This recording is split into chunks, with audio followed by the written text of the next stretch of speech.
my brother son already say, Trump is meeting my colleague, president. Not impressive. Because I'm meeting my colleague, with the president of US, voted by the US citizen. I'm from Guinea-Bissau. He's inviting me to come to meet him here. We already also invite him to come to Guinea-Bissau. I'm saying always, our leadership, the new generation in Africa, we change our mind and then we change our dignity.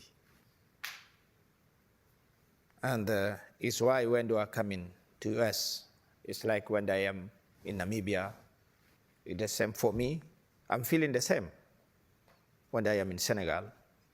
Of course, it's different because in Senegal I'm come to see my brother, not friend. When I'm going to Namibia, I'm going to see another brothers. But Trump received us very kindly, and then is respecting us. Yesterday we spent quality time with him. We talk about Africa, and then President Trump, one thing I appreciate a lot from him is know what you want. You know what you want. He say, what I give you, what you give me. It's the win-win partnership. This for me is important. Yeah. So, President, many observers in Washington, D.C. were surprised by this summit.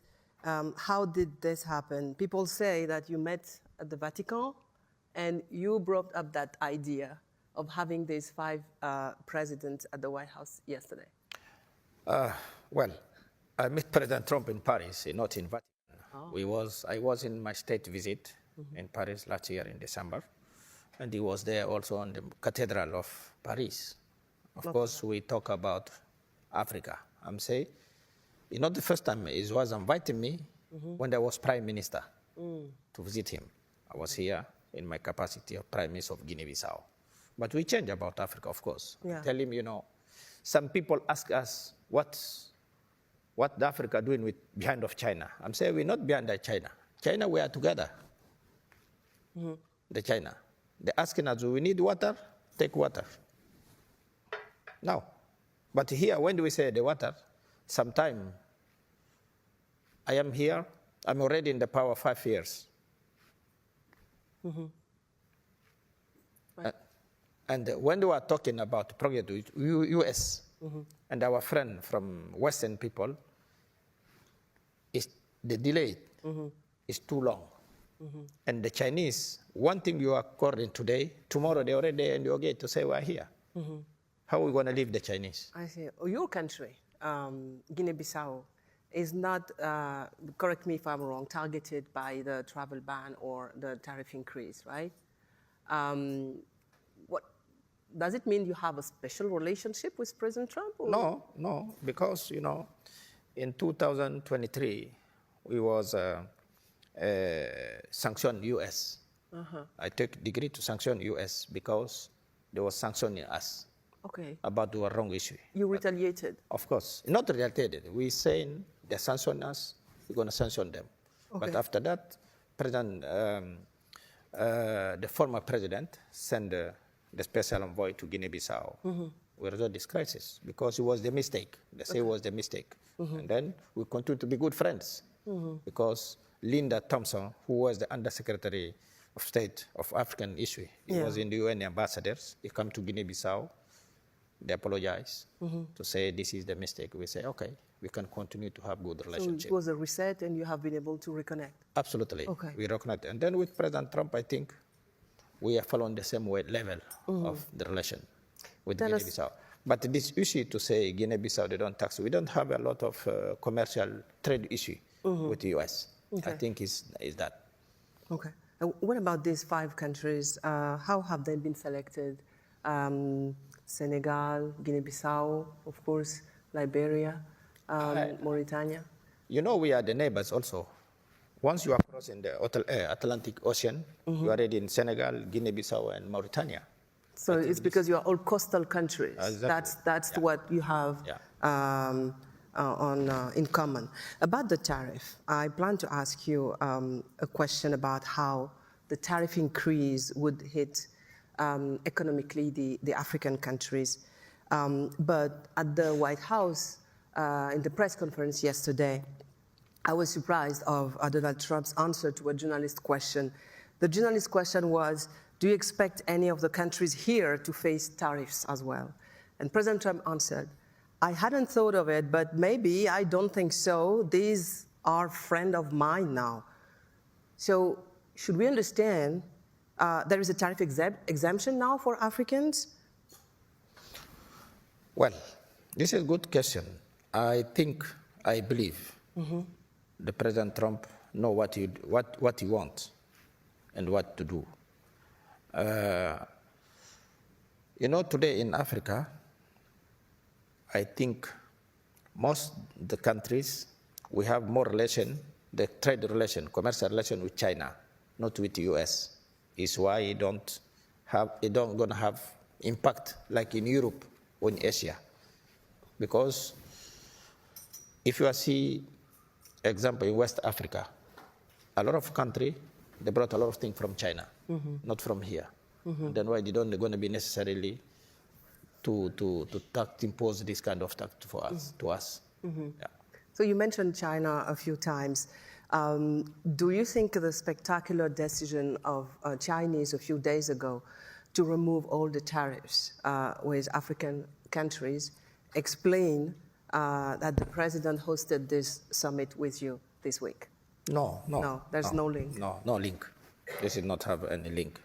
And do you think AGOA, the African Growth Opportunity Act, is still alive? Because it's supposed to expire in a few weeks.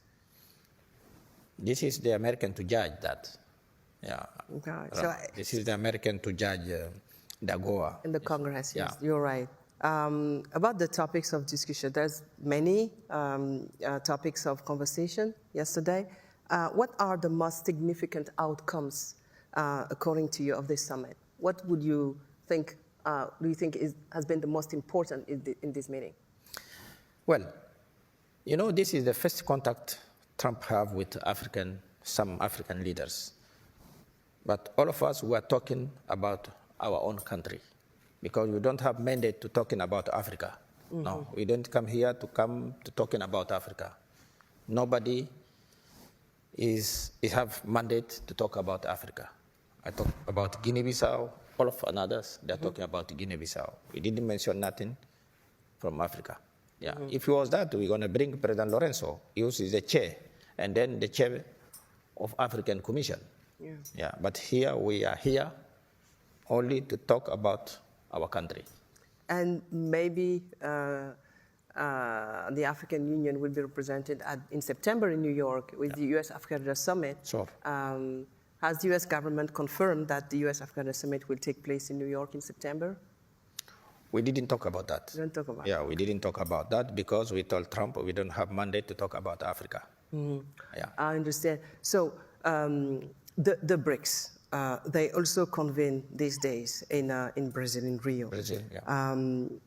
The BRICS Summit. Very recently, you visited President Vladimir Putin in February of this year. You also met 2 times in September President Xi of China. You support the Silk Road, and as Dr. Sani said earlier, you have your non-aligned policy. Did you get any pressure from the U.S. to question this relationship with the great competitors? This is not on the table. I am the free man. And in Guinea-Bissau, don't forget, we are the freedom fighters for our liberation. And then we never ask in U.S. or Chinese with who they have relation. And then nobody can impose me with who I can have a relation. This is our policy. We are the good friend, of course, and the historical relation with Russia, with China, because during our liberation, our struggle of liberation, they was behind us to helping us. But today, this is another new chapter opening.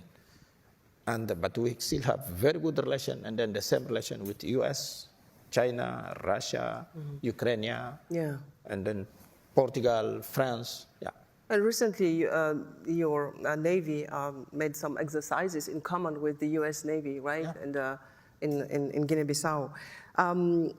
Coming back to U.S. decisions, USAID has been closed. You know that, and now it's trade over aid. But there is still humanitarian issues in Africa. How are you going to replace the USAID activities in your country? Have you been affected by this decision? No. No. No. We don't going to be affected with the decision. But this department is very important. Mm-hmm.